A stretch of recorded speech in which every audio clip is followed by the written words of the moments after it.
Adopté. Motion adoptée. Maintenant, nous poursuivons à la rubrique motion sans préavis. En fonction de nos règles et de l'ordre de présentation des motions sans préavis, je reconnais maintenant un membre du groupe formant l'opposition officielle. Monsieur le chef de l'opposition officielle, à vous la parole.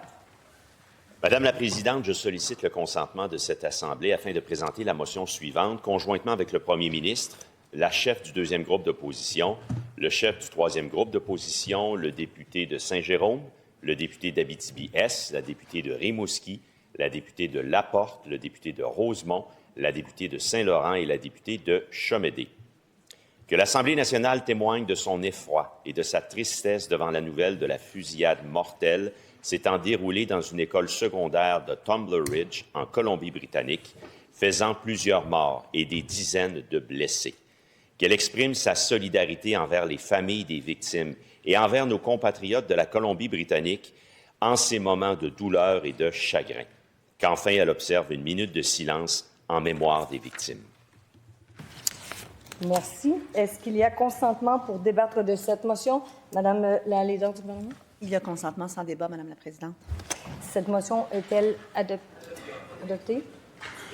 Par vote, on a une demande de vote électronique. Nous allons procéder. Vous voulez une demande de vote électronique? Oui. Alors, vous pouvez vous rasseoir, on va voter, puis on fera la minute de silence par la suite. Que tout le monde comprenne bien.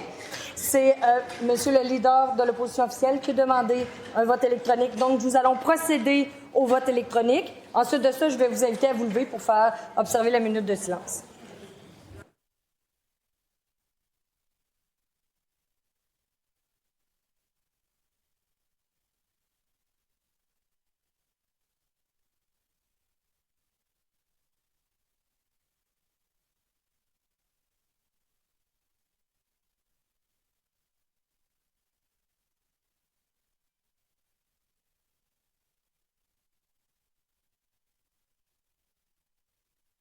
Donc, le vote est terminé. Monsieur le secrétaire général, pour le résultat du vote.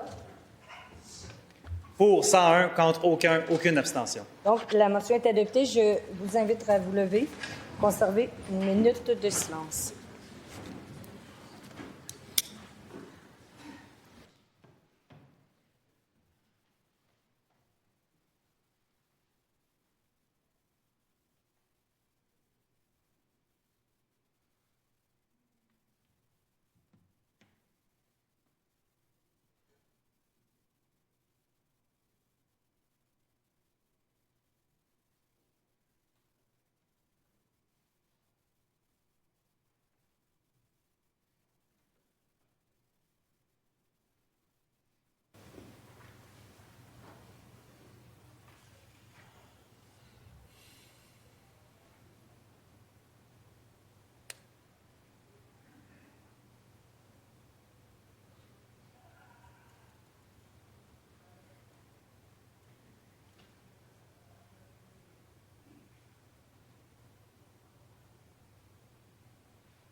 Je vous remercie. Vous pouvez vous asseoir. Monsieur le leader de l'opposition officielle. Madame la Présidente, j'aimerais qu'une copie de cette motion soit envoyée à l'Assemblée législative de la Colombie-Britannique. Merci. Ça sera fait. Je vous remercie. Donc, nous allons poursuivre avec un membre du deuxième groupe d'opposition. Monsieur le leader du deuxième groupe d'opposition, allez-y. Merci, Madame la Présidente. Je sollicite le consentement de cette Assemblée pour présenter la motion suivante, conjointement avec le député de l'Acadie et le député d'Abitibi-Est. Que l'Assemblée nationale prenne acte que le programme de l'expérience québécoise, PEC, a permis la sélection de 5 915 personnes en 2022, 9 313 personnes en 2023, 20 201 en 2024 et 18 532 au 31 octobre 2025. Qu'elle rappelle que l'accès au PEC est assujetti à des critères exigeants, notamment une expérience de travail qualifiée de 24 mois ou l'obtention d'un diplôme admissible au Québec, ainsi qu'une connaissance du français de niveau intermédiaire avancé. Qu'enfin, elle constate que ces chiffres annuels sont sans aucune mesure avec les seuils de 350 000 ou de 600 000 personnes évoquées dans le débat public. Bravo. Merci.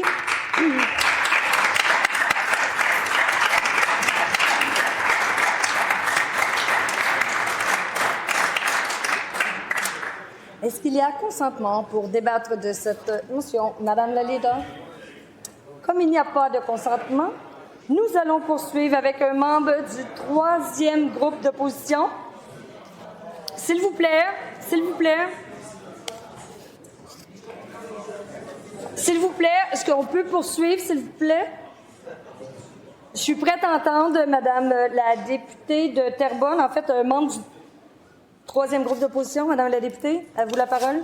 Je sollicite le consentement des membres de cette Assemblée afin de présenter, conjointement avec le leader de l'opposition officielle, avec les députés de Tachereau, Chomédé, Laporte, Rosemont et Saint-Laurent, la motion suivante. Que l'Assemblée nationale prenne acte du budget 2026 de l'organisme EXO, qui fait état d'une situation financière alarmante malgré une hausse marquée de l'achalandage, notamment de 24 sur la ligne de Train-Candiac et de 15 sur la ligne Mont-Saint-Hilaire. Qu'elle s'inquiète de l'abolition de 73 postes chez EXO et de l'incapacité de l'organisme à répondre à la demande croissante, entraînant des situations de surcharge inacceptables où des usagers, notamment des étudiants, sont laissés sur le trottoir faute de place dans les autobus. Qu'elle reconnaisse que le sous-financement chronique du transport collectif force EXO à puiser dans ses surplus de fonctionnement pour la 3e année consécutive, compromettant ainsi le maintien des actifs et la sécurité à long terme du réseau. Qu'elle déplore que le manque de vision du gouvernement actuel en matière de transport structurant oblige EXO à reporter des projets essentiels et à limiter les fréquences de services à l'heure où la lutte contre les changements climatiques et la réduction de la congestion routière devraient être des priorités nationales. Je vous remercie, Madame la députée.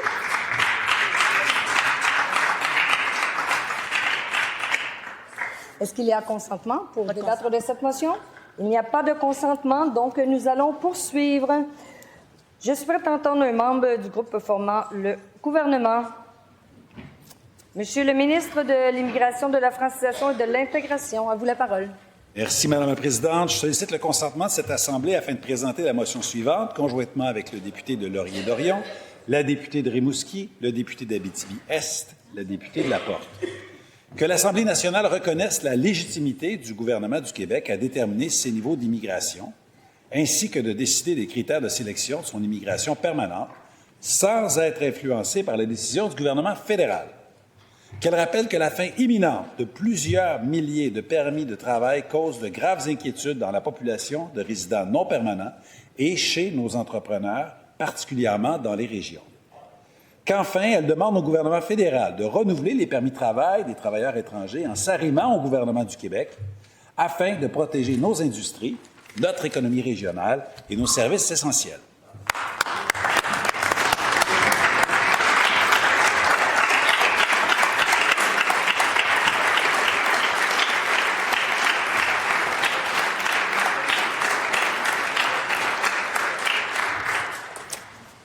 Je vous remercie, Monsieur le ministre. Est-ce qu'il y a consentement pour débattre de cette motion? Donc, le vote est maintenant ouvert et nous votons sur la motion de Monsieur le ministre de l'Immigration.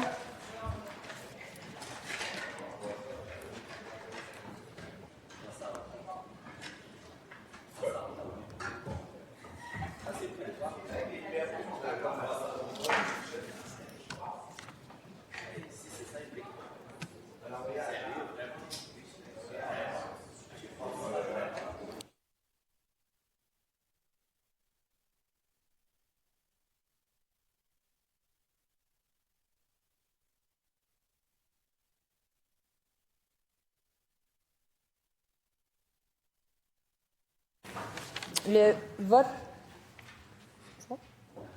vote est maintenant terminé. Monsieur le secrétaire général, pour le résultat. Pour 99, contre aucune abstention. Donc, cette motion est adoptée.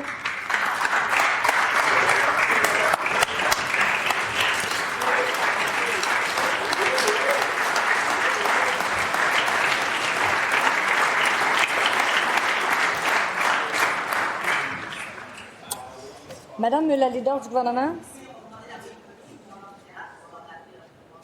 Donc, ça sera fait. Une copie sera envoyée au gouvernement fédéral.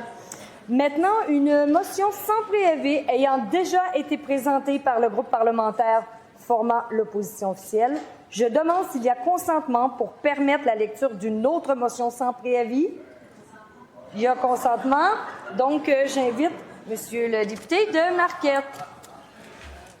D'entrée de jeu, merci Mme la Présidente. D'entrée de jeu, je tiens à souligner la présence dans les tribunes de nos championnes et champions canadiens, les Carabins de l'Université de Montréal.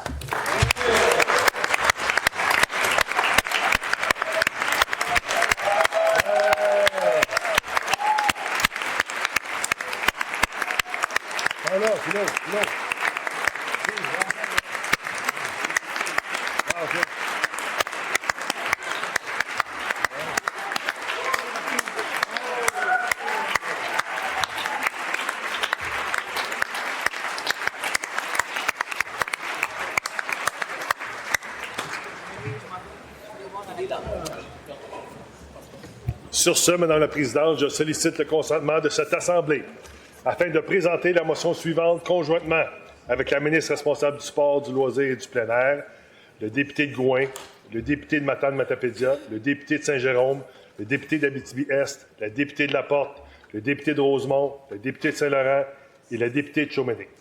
Que l'Assemblée nationale souligne les victoires des équipes sportives de l'Université de Montréal en football masculin et en soccer féminin, ayant toutes deux remporté le championnat canadien dans leurs disciplines respectives. Qu'elle souligne la conquête du trophée Gladys Bean en soccer féminin et la conquête de la Coupe Vanier en football masculin et qu'elle félicite l'ensemble des joueurs et des joueuses ainsi que tous les membres de l'Organisation des Carabins pour ces victoires, couronnant des saisons marquées par la résilience, l'effort, l'esprit d'équipe et la détermination. Qu'enfin, elle souligne l'apport essentiel du sport au développement des saines habitudes de vie. Merci.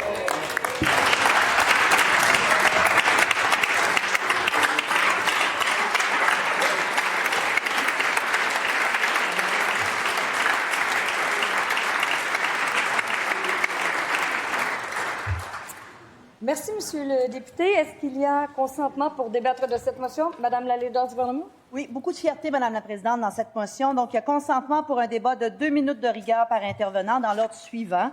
Le député de Marquette, la ministre responsable de la métropole et de la région de Montréal, le député de Gouin et le député de Matane-Matapédia. Merci. Donc, je comprends qu'il y a consentement pour qu'il y ait une durée des interventions soit limitée à un maximum de 2 minutes de rigueur et que la présidence applique strictement le temps de parole. Alors, sur ça, Monsieur le député de Marquette, je vous cède la parole. Merci, Madame la Présidente. Aujourd'hui, on célèbre 2 performances majeures du sport universitaire. D'abord, le soccer féminin des Carabins. En novembre dernier, elles ont écrit l'histoire. Un 3e titre national. Une victoire de 2-1 contre les Thunderbirds de l'Université de la Colombie-Britannique. Elles ont joué dans la neige sur un terrain difficile. Elles n'ont jamais abandonné. Courage, talent, esprit d'équipe, résilience. Résultat, Madame la Présidente, une saison parfaite. Aucune défaite, une première pour le programme. Sous la direction de Nadège Akamsé et avec des joueuses clés comme Karine Villain, nommée athlète par excellence du tournoi, elles ont remporté haut les couleurs des Carabins. Et comme si ce n'était pas assez, les Carabins ont aussi dominé au football, champions de la Coupe Vanier pour une 3e fois. Victoire convaincante de 30-16 contre la Saskatchewan. Une saison remarquable menée par le corps arrière et joueur par excellence, Pepe Gonzalez. Ces 2 victoires envoient un message clair. Le Québec est une puissance du sport universitaire canadien. Mais derrière ces trophées, il y a des heures d'entraînement, des sacrifices, des blessures, des études à concilier avec le sport de haut niveau. Une discipline de tous les jours.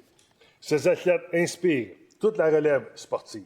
Il faut aussi souligner le travail exceptionnel des équipes d'entraîneurs, des soigneurs et de tout le personnel de soutien. Leur contribution est essentielle à ces succès. Merci aux Carabins de nous faire vibrer et félicitations à nos championnes et à nos champions. Merci, Mme.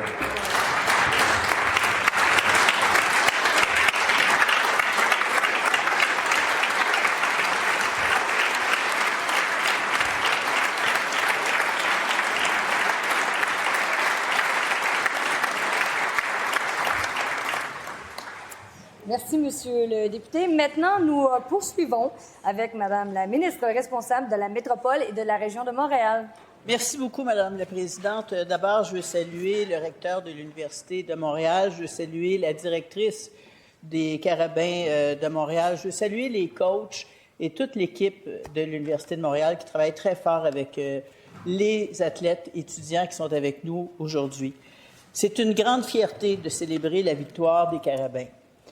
Leur victoire que l'on célèbre dépasse largement les trophées. Elle reflète le modèle québécois qui mise sur l'excellence académique et le sport. Derrière chaque médaille, il y a des heures d'entraînement, des sacrifices et de la discipline. Mais il y a aussi un environnement qui permet de concilier les études et le sport de haut niveau. C'est ce modèle qu'on a choisi au Québec. C'est ce modèle que le gouvernement du Québec a choisi. Et c'est un modèle auquel contribuent les parents. Des parents que j'ai rencontrés dans tous les stades du Québec. Parce que je le vis comme mère. J'ai un garçon qui porte fièrement le numéro 9 des Bleus Carabins.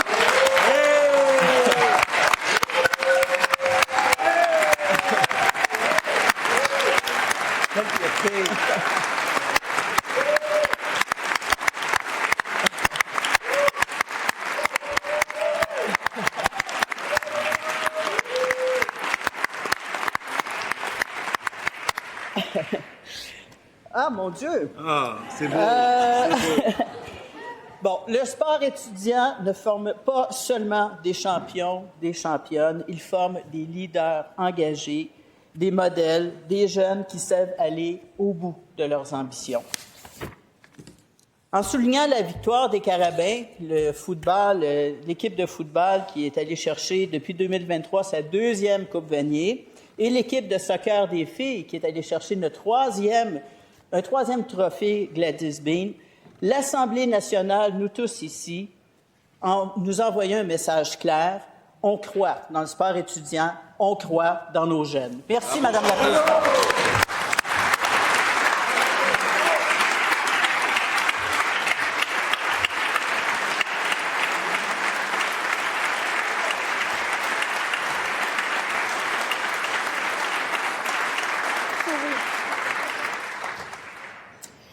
Merci, Madame la ministre. Maintenant, nous poursuivons avec Monsieur le député de Gouin.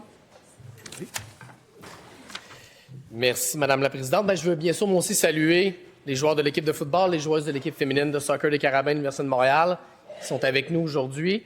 Et les succès mentionnés par mes collègues ne tombent pas du ciel. Vous êtes d'abord et avant tout des étudiantes, des étudiants. Vous choisissez chaque jour de concilier les études universitaires avec un entraînement de haut niveau. Ça prend de la discipline, une capacité de gestion du temps et beaucoup de persévérance. Et ça, c'est des compétences qui, peu importe les succès et les insuccès sportifs, vont vous accompagner toute votre vie. Le sport universitaire, c'est pas seulement une question de trophée, c'est le prolongement de la mission éducative de nos universités. C'est un milieu où on apprend le leadership, la solidarité, le respect et le dépassement de soi. Les terrains de sport sont aussi donc des salles de classe et elles sont tout aussi formatrices. Quand on investit en éducation, il faut penser à l'ensemble du parcours étudiant, à la réussite académique, bien sûr, mais aussi à l'épanouissement, à la santé et à l'engagement. Vous démontrez, chers athlètes, que l'éducation publique québécoise peut former des diplômés complets et complètes, engagés et ambitieux dans toutes les sphères de leur vie. Merci de nous rappeler que viser l'excellence, c'est aussi apprendre à devenir des athlètes et des meilleurs citoyens, de meilleures citoyennes. Félicitations à vous, vous nous rendez fiers. Bravo.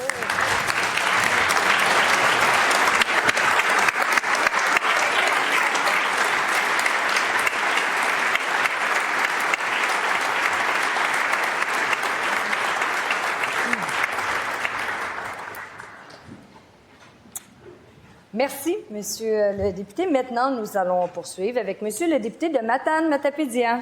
Madame la Présidente, et au nom du Parti québécois, nous sommes fiers d'accueillir aujourd'hui à l'Assemblée nationale les équipes des Carabins qui ont fait briller le sport universitaire québécois cette année. Les exploits des Carabins, aussi bien en soccer féminin qu'en football masculin, ont permis à Montréal d'accueillir la Coupe Vanier pour une deuxième année consécutive et le trophée Gladys Bean. Bravo. Au-delà des trophées que vous avez remportés, l'importance des équipes comme la vôtre, les Carabins, vient surtout de ce que vous inspirez. En effet, nos équipes de sport universitaire ne sont pas seulement des modèles d'excellence, mais elles sont des modèles de rigueur, de dévouement et de persévérance. Toutes des qualités qui sont des piliers de la réussite pour les jeunes et des sources d'émerveillement constamment renouvelées pour tous les amateurs de sport. Vous exercez au quotidien une influence positive, considérable sur les jeunes du Québec et nous vous en remercions. Je tiens évidemment tout particulièrement à féliciter les joueuses de l'équipe de soccer féminin des Carabins et les joueurs de l'équipe de football masculin. Je félicite également l'entraîneuse-chef Nadège Akamze et l'entraîneur-chef Marco Iadeluca qui ont poussé leurs équipes vers les plus hauts sommets.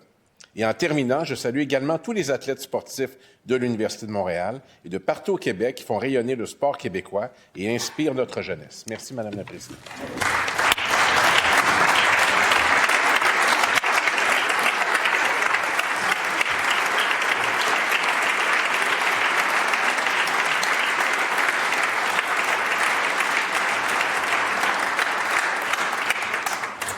Je vous remercie, Monsieur le député. Cette motion est-elle adoptée?